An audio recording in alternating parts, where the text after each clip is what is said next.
तो आज अपन समझेंगे a very beautiful judgment of the supreme court with respect to cheque bounce cases. Before going into the actual judgment, let us first understand the basic procedure of cheque bounce cases. क्योंकि society में cheque bounce के मामलों को लेके there is a lot of misconception. पहली बात, आपको कोई कॉल करके बोलेगा कि मेरा चेक बाउंस हो गया है, तो क्या मैं एफआईआर फाइल कर दूं? तो नहीं, चेक बाउंस के केस में एफआईआर फाइल नहीं होती.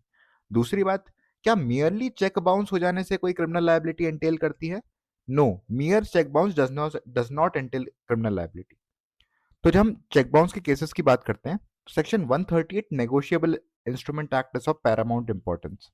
सेक्शन 138 नेगोशिएबल इंस्ट्रूमेंट एक्ट एक प्रोसीजर बताता है. उस प्रोसीजर के थ्रू ही चेक बाउंस की क्रिमिनल लायबिलिटी बनती है. तो let us understand this with an example. Suppose मान लो एक accused person, there is an accused person. Accused person ने चेक दिया कंप्लेनेंट को. कंप्लेनेंट को एक्यूज पर्सन ने चेक किया, तो कंप्लेनेंट सबसे पहले क्या करेगा, उसको जाके बैंक में जमा कर देगा. बैंक में जमा करने का क्या कोई टाइम लिमिट है चेक? हाँ, बैंक में जमा करने का टाइम लिमिट है. कितना टाइम लिमिट है? As per the bare act तो 6 महीना दिया है, लेकिन आरबीआई के सर्कुलर में उसको 3 महीने के अंदर आपको जमा करना पड़ेगा. अब जैसे ही उसने बैंक में जमा किया, तो बैंक ने एक बैंक मेमो दिया. इस बैंक मेमो को आपको संभाल के रखना है. क्यों? क्योंकि इस बैंक मेमो में लिखा होगा in cheque dishonour due to insufficiency of fund. तो जैसे ही आप ये बैंक मेमो आपको मिलेगा, आप हड़बड़ा जाओगे. आप कॉल करोगे एक्यूज पर्सन को कि भैया, आपने जो चेक दिया था वो हो गया है बाउंस, तो आप मुझे पैसे दे रहे हो क्या? और मैक्सिमम ऑफ द केसेस में या शायद कुछ केसेस में वो एक्यूज पर्सन दे देगा आपको पैसे, अगर वो बोनाफाइड पर्सन होगा तो. लेकिन सपोज उसने वो पैसे कुछ समय तक नहीं दिए, तो आपके पास एक लीगल नोटिस भेजने का टाइम पीरियड है. 1 महीने के अंदर अंदर आपको लीगल नोटिस भेजना पड़ेगा. 1 महीना कब से? From the date of bank memo. अब लीगल नोटिस आपने भेजा, मान लो लीगल नोटिस भेजा आपने 27 सितंबर को. आप पोस्ट ऑफिस गए, आपने एक रिसीट निकाल ली. और ये जो लीगल नोटिस है वो सर्व हो गया, मान लो 29 सितंबर को. 2 दिन में सर्व भी हो गया लीगल नोटिस, उस तक पहुंच गया, एक्यूज पर्सन तक के. 29 सितंबर को उस तक पहुंच गया. अब एक्यूज पर्सन के पास स्टैट्यूटरीली 15 दिन का समय है कि वो आपको पेमेंट कर दे. स्टैट्यूट ने उसे प्रोवाइड किया कि 15 दिन के अंदर वो आपको पेमेंट कर दे. अब 29 सितंबर से अपन जब 15 दिन कैलकुलेट करते हैं, तो first day is always excluded. बहुत सारे लीगल फ्रेटर्निटी में बहुत कंफ्यूजन है इसके रिलेटेड कि क्या फर्स्ट डे एक्सक्लूड करेंगे कि नहीं करेंगे. तो फर्स्ट डे एक्सक्लूड करेंगे. तो फर्स्ट डे एक्सक्लूड करके अपना जो टाइम पीरियड बन गया है दैट इज 14 अक्टूबर. 15 दिन 14 अक्टूबर बन रहा है. अब जैसे ही 14 अक्टूबर खत्म हो, 14 October is the last date जब वो पेमेंट कर सकता है. 15 दिन वहां खत्म हो रहे हैं. 15 अक्टूबर को बन जाएगा अपना cause of action. Cause of action बन जाएगा 15 अक्टूबर को. अब जैसे ही 15 अक्टूबर को कॉज ऑफ एक्शन बना, आपके पास 1 महीने का समय है कि आप क्या कर दो, एक कंप्लेंट फाइल कर दो. आपके पास कंप्लेंट फाइल करने के लिए 1 महीने का समय. तो इसके रिलेटेड भी बहुत कंफ्यूजन था कि क्या पहला दिन कैलकुलेट होगा. तो पहला दिन एक्सक्लूड करने का जो प्रावधान है वो किस में दिया है? पहला दिन एक्सक्लूड करने का जो प्रोविजन है वो दिया है section number 12 of the limitation act, और दूसरा दिया है section 9 of the general clause act. लेकिन एक तरुण चंद्र का जो केस है, उसमें बोला कि section 12 limitation act negotiable instrument act में अप्लाई नहीं होगा, section 9 general clause act apply होगा. हालांकि दोनों सेम ही प्रोविजन है, लेकिन limitation act does not apply on negotiable instrument act. Section 12 का limitation act does not apply. तो बहुत सारे सुप्रीम कोर्ट के डिस्प्यूट्स के बाद अब ये 2014 में फाइनलाइज हुआ कि फर्स्ट डे जो है वो एक्सक्लूड होगा. तो फर्स्ट डे जब अपन ने एक्सक्लूड कर दिया, तो 15 नवंबर कुछ पड़ रहा है अपना कॉज ऑफ एक्शन, मतलब 1 महीना अपने पास है कंप्लेंट फाइल करने का. और जनरली 1 महीने के अंदर आपको कंप्लेंट फाइल कर देनी चाहिए. लेकिन अब आप बोलोगे कि यार मेरा तो 1 महीना खत्म हो गया, अब मैं क्या करूं, अब क्या मेरा पैसा डूब गया? नहीं, इसके अलावा भी एक प्रोविजन है. अगर आप देखें तो सेक्शन नंबर 142B में कंडोनेशन ऑफ डिले की एक एप्लीकेशन डलती है, उसको भी आपको साथ में फाइलिंग के समय लगानी पड़ेगी. तो आपका जो पीरियड ऑफ लिमिटेशन है वो कंडोन हो जाएगा. तो if you look into the filing of the section 113 negotiable instrument act, क्या क्या चीजें लगेंगी उस फाइलिंग में? सबसे पहले एक वेल ड्राफ्टेड लीगल नोटिस जो आपने भेजा था, एक वेल ड्राफ्टेड कंप्लेंट, तो लीगल नोटिस, एक वेल ड्राफ्टेड कंप्लेंट, ये तो पहले से ही बन गया। अब as per the latest judgement जो अभी अपन बात करने वाले हैं, उसके रिगार्डिंग एक परफॉर्मा भी बना है, वो परफॉर्मा लग जाएगा। फिर उसके बाद एक चेक लग जाएगा,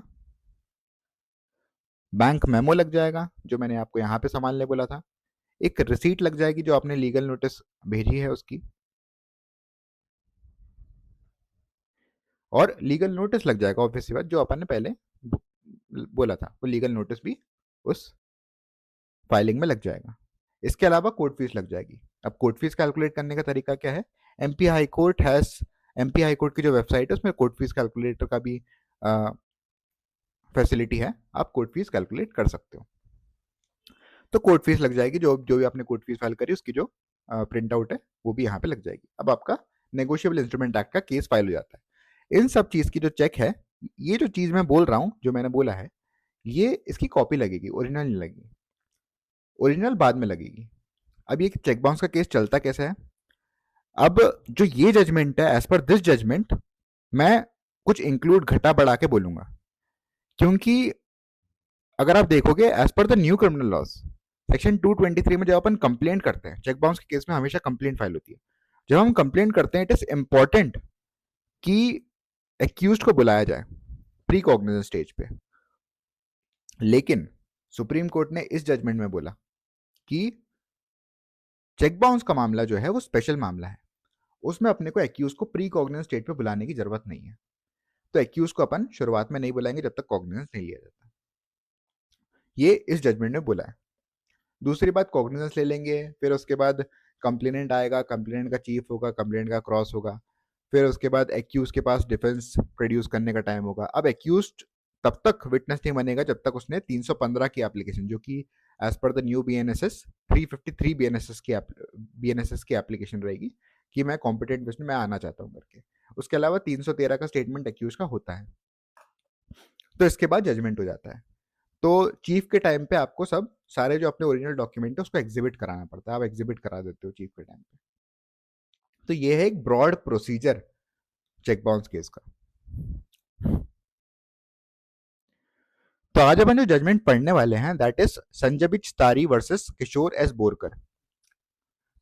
this case has dealt with, आपने जब भी क्रॉस एग्जामिनेशन सुना होगा कंप्लेनेंट का, जो एक्यूज का केस है that depends on the cross examination, और जो कंप्लेनेंट का केस है that depends on the drafting of the complaint, drafting of the legal notice, और वो जो सारे एसेंशियल्स जो मैंने आपको शुरुआत में बताया वो फुलफिल हो रहे हैं कि नहीं हो रहे। और एक्यूज का case is mainly based on cross examination, क्योंकि कंप्लेनेंट को रेयरली एक्यूज को क्रॉस एग्जामिन करने का मौका मिलता है। संजय बिस्तारी वर्सेस किशोर एस बोरकर में एक बहुत इंपॉर्टेंट पॉइंट को लेकर डेल्ट किया। जब भी आप कंप्लेनेंट का क्रॉस देखते होगे तो आपने कभी ना कभी ये सुना होगा कि आपसे पूछा गया, कंप्लेनेंट से पूछा गया कि आपको क्या पता है कि 20,000 से ज्यादा आप कैश लोन नहीं दे सकते। तो एज पर सेक्शन 269 एसएस एक लीगल प्रोहिबिशन है, 269 SS of income tax act एक लीगल प्रोहिबिशन है कि आप 20,000 से ज्यादा कैश लोन नहीं दे सकते। ये टैक्स एवेजन से बचने के लिए प्रोविजन, और उसकी लायबिलिटी सेक्शन नंबर 270 में दे रखी है of the income tax act itself. तो पहले क्या होता था? पहले ये होता था कि हर बार कंप्लेन जो एक्यूज है ये आर्गुमेंट करता था कि ये जो डेट है ये लीगली इन्फोर्सेबल डेट ही नहीं है, तो मेरे ऊपर कोई लायबिलिटी एंटेल ही नहीं करेगी। क्यों? क्योंकि 20,000 से ज्यादा तो नहीं दे सकते, फिर कंप्लेंट ने मुझे 20,000 से ज्यादा पैसे कैसे दे दिए और मैं वापस कर रहा हूँ, और उसको मैं वापस कर रहा हूँ, तो लीगली इन्फोर्सेबल अगर डेट नहीं है तो वो चेक नहीं, मतलब एक्यूज की कोई लायबिलिटी नहीं बनेगी। तो इस जजमेंट में ये बोला कि कहीं पे भी ये नहीं लिखा है कि जो 20,000 से ज्यादा कैश लोन का जो ट्रांजैक्शन है वो लीगली एनफोर्सेबल डेट नहीं है। उसमें तो बस ये लिखा है कि अगर आप इसका वायलेशन करते हो तो उसकी पेनाल्टी होगी। तो सुप्रीम कोर्ट ने इस केस में बोला है कि that is a legally enforceable debt, that is a valid transaction, कोई दिक्कत नहीं है उसमें। तो अब अगर आपने क्रॉस एग्जामिनेशन में एक क्वेश्चन पूछा तो इसका कोई रेलेवेंस नहीं होगा आफ्टर दिस जजमेंट, ये जो 2025 का जजमेंट आया। दूसरी बात इसमें जो एक बहुत बढ़िया चीज कही कि जब भी आप समन भेज रहे हो तो समन में ही डिस्ट्रिक्ट कोर्ट को एक क्यूआर कोड बनाना चाहिए और उस क्यूआर कोड को समन में ही लगा के एक्यूज को भेजना चाहिए। जैसे ही वो समन लगा के भेजेगा तो एक्यूज हाथों हाथ उसमें पेमेंट कर देगा। तो इससे क्या होता है, मल्टीप्लिसिटी ऑफ जो प्रोसीडिंग्स है वो चलने से पहले ही बंद हो जाती है और डिस्पोजल जल्दी हो जाता है। फिर उसके बाद इसमें ये बताया गया, अब लीगल नोटिस का रिप्लाई करना ही बहुत इंपॉर्टेंट। अगर आप एक्यूज की तरफ से और आपने लीगल नोटिस का रिप्लाई नहीं किया तो वो किसके फेवर में हो जाएगा, वो हो जाएगा कंप्लेनेंट के फेवर में। तो कंप्लेनेंट बोल सकता है कि ये जो चीज ये बोल रहा है कि ये ब्लैंक चेक था, ब्लैंक चेक साइन कर दिया, तो आपने जो मेरा लीगल नोटिस था उसका रिप्लाई क्यों नहीं किया। मतलब जो आप बोल रहे हो अभी एट दिस स्टेज वो आप झूठ बोल रहे हो। तो it is fatal to the complainant's case. तो लीगल नोटिस का रिप्लाई करना बहुत ज्यादा इंपॉर्टेंट हो जाता है। अगर आपने ब्लैंक चेक दिया है, सिक्योरिटी चेक दिया है, सिक्योरिटी चेक बहुत बार एक्यूज पर्सन सिक्योरिटी चेक का हवाला लेता है। दूसरी बात, जो समन सर्व होंगे वो किसी भी बहुत विविध तरीके के समन सर्विंग अलाउ कर दिए, दस्ती सर्विस, डिजिटल सर्विस, ताकि केस जल्दी डिस्पोज ऑफ हो। और जैसे ही समन सर्व होगा आपको एफिडेविट के थ्रू उसको वेरीफाई करना पड़ेगा कि समन सर्व हो गया है। तो ये क्यूआर कोड डिस्ट्रिक्ट कोड बनाएगा और समन में डाल देगा। तीसरी बात कि ये जो जजमेंट है इसने एक परफॉर्मा क्रिएट किया है और वो परफॉर्मा शुरुआत में लग जाएगा और परफॉर्मा को भी भर के आपको लगाना पड़ेगा। ये मैंने बता दिया कि इस जजमेंट में प्री कॉग्निजेंट स्टेट पे एक्यूज को बुलाने की जरूरत नहीं है। सेक्शन 223 बीएनएसएस जो है उसका कंप्लायंस करने की जरूरत नहीं, this is a special provision. और ये जो है इसने कर्नाटक हाईकोर्ट के एक जजमेंट पे रिलाई किया है जो है अशोक वर्सेस फयाज अहमद। दूसरी बात, नेगोशिएबल इंस्ट्रूमेंट एक्ट के केसेस में समरी ट्रायल चलना चाहिए रेगुलरली। लेकिन अगर समरी ट्रायल से आप समन ट्रायल पे कन्वर्ट करते हो, this is the direction for the magistrate, तो magistrate must record cogent reasons before converting it to a summary trial. फिर इसमें एक और चीज कि कोर्ट को पोस्ट कॉग्निजेंस स्टेज पे, जैसे ही कॉग्निजेंस ले लिया है, कंप्लेंट के बेसिस पे कॉग्निजेंस ले लिया है, एक ऑर्डर शीट आप पे आएगी और उस ऑर्डर शीट में मजिस्ट्रेट ये सारे क्वेश्चंस पूछेगा कि क्या ये सिग्नेचर आपका है, क्या ये चेक में आपने साइन किया है, और आप कंपाउंड करना चाहते हो क्या, आपका डिफेंस क्या है। तो ये शुरुआत में ही वो आपको पूछ लेगा। इसके अलावा एक दामोदर एस प्रभु का जजमेंट था जिसने कंपाउंडिंग को लेके बहुत सारी चीजें बोली और ये बोला कि आप किस स्टेज पे कंपाउंडिंग करते हो उसके बेसिस पे आपका कॉस्ट डिसाइड होता है। वो कॉस्ट काफी ज्यादा थी, तो कंपाउंडिंग को थोड़ा इजियर बनाने के लिए वो कॉस्ट को थोड़ी कम कर दी गई। यहाँ पे अगर डिफेंस एविडेंस से पहले अगर कंपाउंडिंग कर दिया आपने तो 0% कॉस्ट, लेकिन डिफेंस एविडेंस की बात करी या तो 5% cost. Session court high court में करी तो 7.5% cost of the cheque amount, और सुप्रीम कोर्ट में 10%। पहले सुप्रीम कोर्ट में 20% था जो कि डिपॉजिट किया जाएगा लीगल सर्विस अथॉरिटी को। अब ये प्रोबेशन वाला पॉइंट भी बहुत इंपॉर्टेंट और बहुत ब्यूटीफुल पॉइंट है क्योंकि इसको लेके काफी डिस्प्यूट पहले से चल रहा था। There was one MS meters वाला जजमेंट जिसमें बोला गया कि आप स्टॉप प्रोसीडिंग कर सकते हो। अब कई बार क्या होता है कि compounding, it is a compoundable offence, cheque bounce का केस। अब जो कंप्लेनेंट है, कंप्लेनेंट एक्यूज पर्सन ने क्या किया, कंप्लेनेंट को चेक का अमाउंट दे दिया। अब चेक का अमाउंट तो दे दिया लेकिन कंप्लेनेंट को कंपाउंड करने के लिए कंसेंट देना पड़ेगा कि मैं कंपाउंडिंग मतलब राजीनामा, in district court language it is called राजीनामा। तो कंपाउंडिंग करने के लिए दोनों की कंसेंट इंपॉर्टेंट है। लेकिन कंप्लेनेंट बोल रहा है कि सिर्फ चेक का अमाउंट थोड़ी था, इसके अलावा भी और अमाउंट था, तो मैं कंपाउंड नहीं करूंगा। भले ही चेक का अमाउंट मुझे मिल गया, मैं कंपाउंड नहीं करूंगा। अब इस केस में क्या, एमएस मीटर्स वाले जजमेंट ने बोला था कि ऐसे केसेस में जो मजिस्ट्रेट है वो खुद स्टॉप प्रोसीडिंग कर सकती है। लेकिन आफ्टर दैट एक और जजमेंट आया इन री एक्सपीडिशियस ट्रायल जिसमें बोला गया नहीं, without the consent of both the parties राजीनामा नहीं हो सकता, कंपाउंडिंग नहीं हो सकता।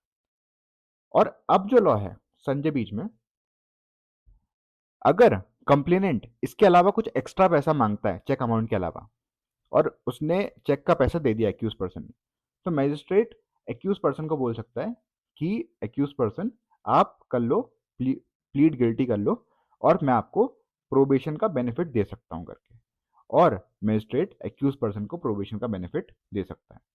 तो ये एक रिलीफ है एक्यूज पर्सन के लिए कि अगर कंप्लेनेंट अनरीजनेबली अमाउंट मांगता है या चेक से अलग मांगता है तो फिर एक्यूज पर्सन इस चीज़ का accuse person take benefit of this provision, जो भी इस केस में बताया गया। अब इस केस में कौन से जजमेंट्स को रिलाय किया गया, ये आपको क्लैट के पेपर्स में और बाकी सारे पेपर्स में पूछे जाते हैं। तो रंगापा वर्सेस श्री मोहन वाला जजमेंट, दामोदर एस प्रभु, दामोदर एस प्रभु को तो मॉडिफाई किया। फिर अशोक की प्री कॉग्निजेंस डेट पे आपको एक्यूज को बुलाने की जरूरत नहीं है अब, तो नेगोशिएबल इंस्ट्रूमेंट एक्ट में एक्यूज को प्री कॉग्निजेंस डेट पे नोटिस देने की भी जरूरत नहीं है। तो ये सारा जो चीज़ है ये इसमें बोला गया। दूसरी बात, डिस्ट्रिक्ट कोर्ट्स को ये बोला गया कि आपको एक डैशबोर्ड रखना पड़ेगा कि कितना आप पेंडेंसी और डिस्पोजल कर रहे हो। तो ये पूरा जो जजमेंट है that is based on the ground of कि फास्ट ट्रैक प्रोसीजर होना चाहिए और सेटलमेंट जल्दी होना चाहिए। इस केस में अपील अलाउ हो गई और रिस्पोंडेंट को बोला गया कि आपको 7,50,000 देना है और 15 मंथली इंस्टॉलमेंट्स में 50,000 ईच देना है आपको, और कोर्ट ने डेडलाइन फिक्स कर दी। तो this was the whole short judgment. इसका अगर आपको फैक्ट्स देखना है तो this was the facts of the case कि संजय जी जो है वो लेंडर है और ये किशोर अपना रिस्पोंडेंट है जिसने पैसे लिए थे। 26 लाख का कैश लोन था, इसलिए वो आईटी एक्ट का प्रोविजन इन्वोक हो गया। तो अगर आपको इससे रिलेटेड कोई भी डाउट हो then you can contact me and the contact details are in the description below.